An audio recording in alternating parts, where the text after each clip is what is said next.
Merci beaucoup. Et maintenant, sans plus attendre, parce que je sais qu'il fait chaud, eh bien, je passe la parole à notre ami M. Pierre Ayragas, député des Pyrénées-Orientales.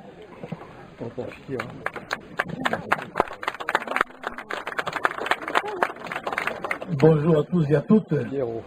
Avant de donner mon discours, je ferai deux remarques.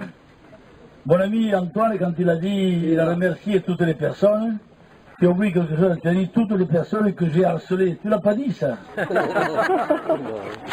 Tu l'as pas dit. Mais tu avais raison. Tu avais raison. Il m'appelle plus maintenant. Il m'a appelé 3 fois par semaine.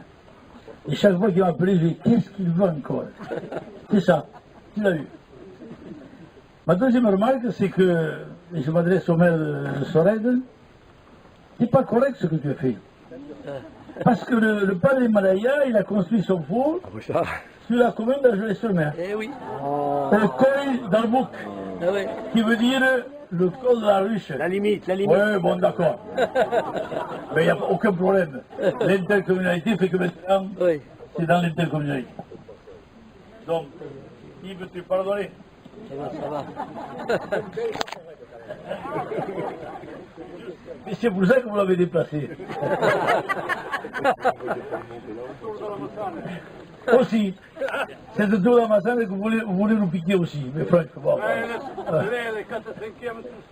Bon. Je sens que la rivalité à l'Estoré est en train de renaître.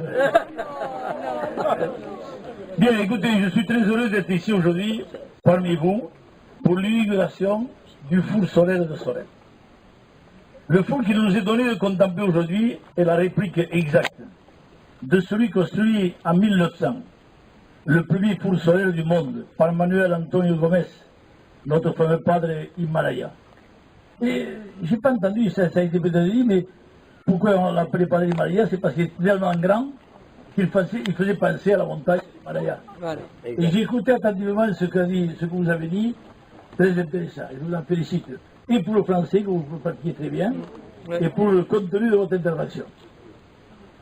Je ne veux pas m'étendre sur l'historique de ce four, d'autres sont beaucoup plus compétents que moi à ce sujet. Disons simplement que le padre Himalaya, qui était un curé portugais, a choisi de réaliser ses expériences ici, à Sorède, avant de présenter ses travaux à Paris, puis à l'exposition universelle de Saint-Louis aux États-Unis, où il a obtenu le Grand Prix. Et ce n'est pas anodin. Ce n'est pas anodin parce que ce territoire a été choisi pour le climat qui règne. Nous avons par exemple avec Eus, le village le plus ensoleillé de France. Et ce climat aujourd'hui, en plus d'être une grande force touristique, il est un véritable atout économique. Le padre d'Himalaya, véritable précurseur des énergies renouvelables, l'avait compris. Et l'association d'Antonio Sanchez, qui s'est battue, ô combien battue, pour réaliser cette réplique du four solaire original, et tous les partenaires financiers de ce projet, qu'il s'agisse du département ou du ministère de l'écologie, l'ont bien compris. Quand on parle d'énergie renouvelable, il faut bien comprendre que ce département des Pyrénées-Orientales fait office d'exemple en France. Nous accueillons ainsi, depuis les 15 de jours Perpignan, l'école d'ingénieurs NRDOI, la première en France entièrement dédiée aux énergies renouvelables. L'implantation de cette école à Perpignan est due à l'attractivité de ce territoire en termes de développement durable. La station Thémis à Targazone, le four solaire d'Odéo, le four solaire de Montlouis, les champs d'éoliennes au-dessus de Sals, le parc photovoltaïque d'Ortafa, ou encore de nombreuses centrales hydroélectriques, Lanou, Bouillouse. Mais on pourrait également citer la révolution du gobelet réutilisable d'entreprises Sénétane et Coquette, le peu de produits chimiques qu'utilisent les producteurs ici, ou encore le prix territoire à énergie positive pour la croissance verte, remis au pays Pyrénées-Méditerranée par Ségolène Royal. Précisons-le ici, le pays Pyrénées-Méditerranée est un territoire organisé, qui correspond au découpage de la 4e circonscription des Pyrénées-Orientales. Il regroupe les 4 communes de communes qui sont la Note, Albert Côte-Vermeille-Libéris, les Aspres, le Val-Espire et le Val-Espire.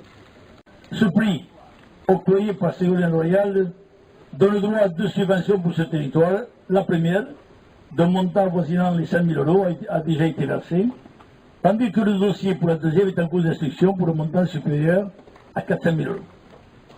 C'est également pour toutes ces raisons que le CNRS de Perpignan accueille les plus grands scientifiques et spécialistes des énergies renouvelables. Enfin, j'aimerais évoquer avec vous le haut intérêt économique du four solaire de Sorède.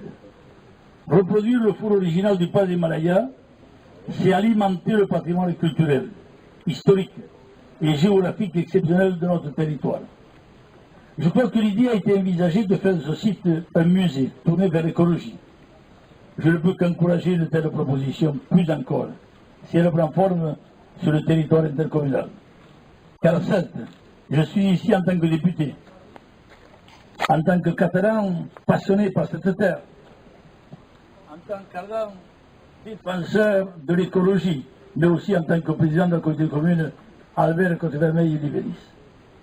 Au 1er janvier 2017, c'est-à-dire demain, la compétence tourisme sera déléguée à l'intercommunalité.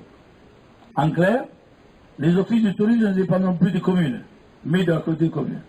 C'est pourquoi il est important pour moi aujourd'hui d'être présent et de soutenir ce projet.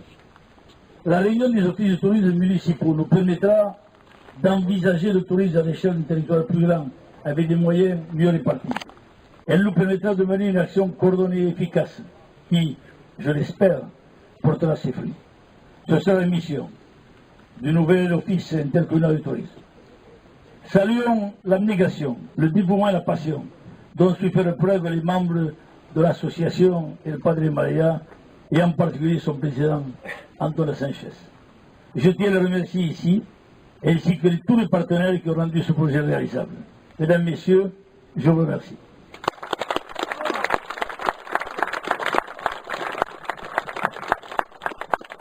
Merci, monsieur le député, merci, monsieur Ayagas. Dans quelques instants, nous irons couper le ruban pour l'inauguration. Mais en attendant, eh bien, nous avons le plaisir de recevoir monsieur le sous-préfet de Céré, qui va conclure donc ces